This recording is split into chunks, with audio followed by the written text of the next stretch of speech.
반갑습니다. KTV입니다. 오늘은 강원 북부권으로 친구와 여행을 왔습니다. 물소리가 시원하네요.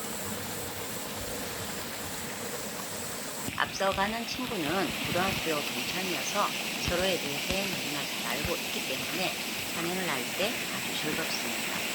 벌써 구절초가 피어나네요. 잎이 일반 구절초와 다른 것 같은데 어떤 구절초인지 집에 가서 한번 찾아봐야겠습니다.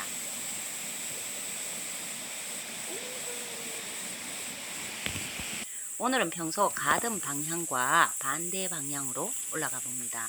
등산로에서 햇볕이 들지 않는 방향이었기 때문에 한 번도 가지 않았던 산입니다. 그런데 입구에서부터 황소, 비단, 거물, 버섯을 만납니다. 여기저기 많이 보이네요. 아무래도 오늘은 이 황소, 비단, 거물, 버섯을 채취하라는 말 같습니다.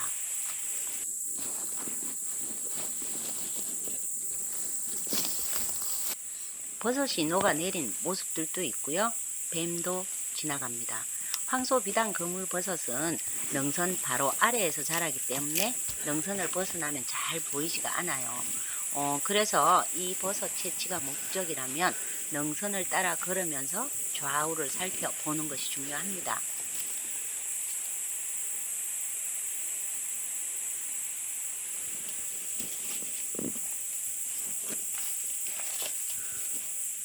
능선 따라 걷다가 북더덕이라고 부르는 흰 굴뚝버섯도 만나네요.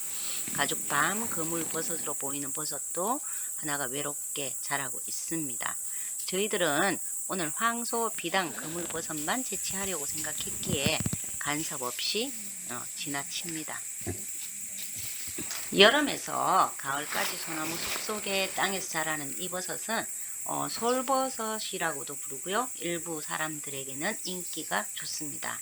미끈거리는 식감이지만 들깨가루를 듬뿍 넣고 끓여 놓으면 보양식 따로 없고요. 데쳐서 소금장에 찍어 먹으면 소의 생간을 먹는 것처럼 씹히는 맛이 좋더라고요. 그리고 무엇보다 건강에도 좋고요. 황소비단 거물버섯은 송이버섯과 자라는 환경이 비슷하다고 하죠. 그래서 송이버섯을 찾는 분들이 황소비단 거물버섯이 자라는 집부터 살핀다고 해요.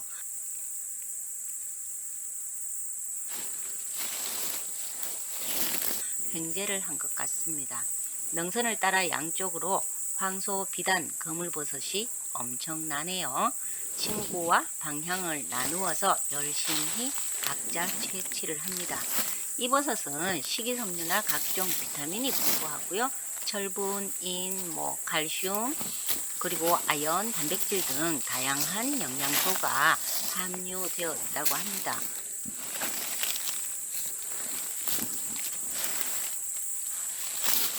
황소비단 거물버섯 군락지에 비늘버섯도 몇 개 자라고 있고요.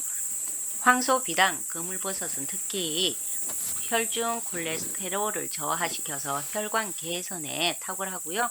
면역력 강화에도 효능을 보인다고 해요.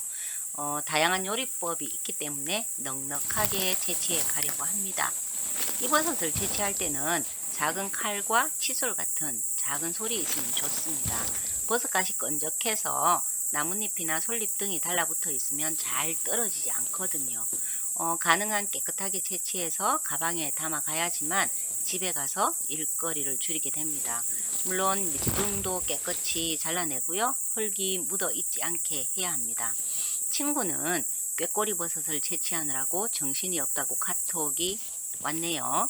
드문드문 꾀꼬리 버섯이 있지만 저는 오직 황소비단 거물버섯만 채취합니다. 황소비단 거물버섯은 벌레들도 좋아해서 여차하면 벌레가 먼저 시식해 놓습니다.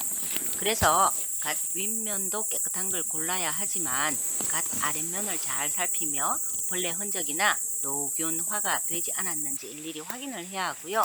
뿌리 부분은 잘라서 다시 묻어줘야지만 내년에 다시 만날 수가 있고요. 갓에 붙은 낙엽이나 솔잎을 뜯어내면서 채취해야 하기 때문에 시간이 오래 걸립니다.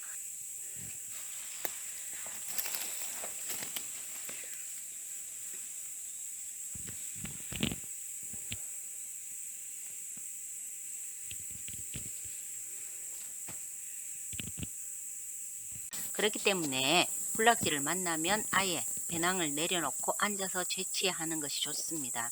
다행히 이 버섯은 군락을 이루고 있기 때문에 욕심을 내려놓고 채취할수록 집에 가서 일거리를 줄이고 바로 데칠 수가 있습니다. 황소비단 거물버섯은 독성이 크게 없어서 데친 뒤에 잠깐만 우렸다가 바로 먹을 수 있기 때문에 저녁에는 이 버섯으로 파티를 해야겠습니다. 들깨가루를 넣은 국도 끓이고요. 데쳐서 소금장에 찍어도 먹고요. 5시간 정도 능선을 타면서 버섯 산행을 끝내고 내려왔습니다. 내려오면서 깨꼬리 버섯을 조금 채취를 했고요. 입구에서 본 계곡물이 시원해서 끈적한 액체가 묻은 손도 씻고 계곡물이 흐르는 바위 위에 앉아서 다시 버섯 손질도 합니다.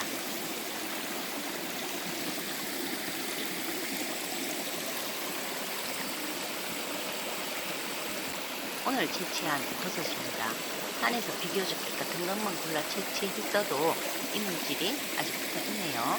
솔에 계곡물을 묻혀가면서 이물질을 털어내는 과정도 만만찮지만 그래도 비교적 깨끗한 것만 채취하고 뿌리 부분의 흙도 잘 털어냈기 때문에 그다지 어렵진 않습니다.